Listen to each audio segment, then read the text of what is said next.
senin olsun sevgilim. Güzeldir şirin sevip sevilmek, seninle bir kelime danışıp gülmek.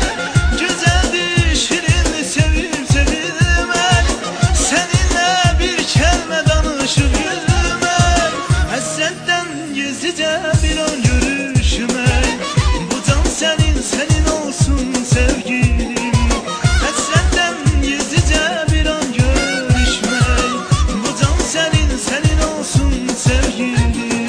İki bir mene değiller desinler, sevgimizi bilmeyenler bilsinler. Koyma seni özgesine versinler, bu can senin senin olsun sevgilim.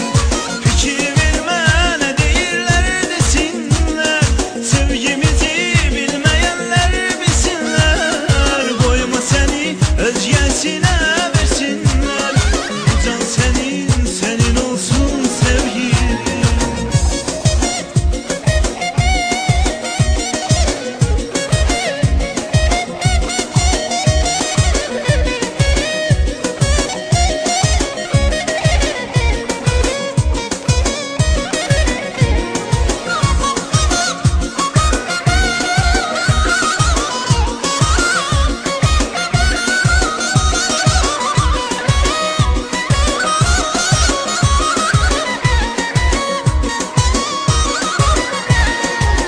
Çok istedim sen olasan kısmetim, sona yetsin sana olan hasretim.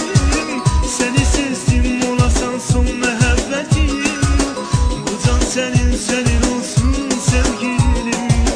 Çok isterim sen olasan kısmetim, sona yetsin sana olan hasretim.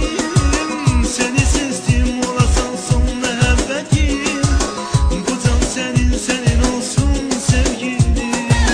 Güzeldir şirin sevip sevilmek, seninle bir kelime danışıp gülmek.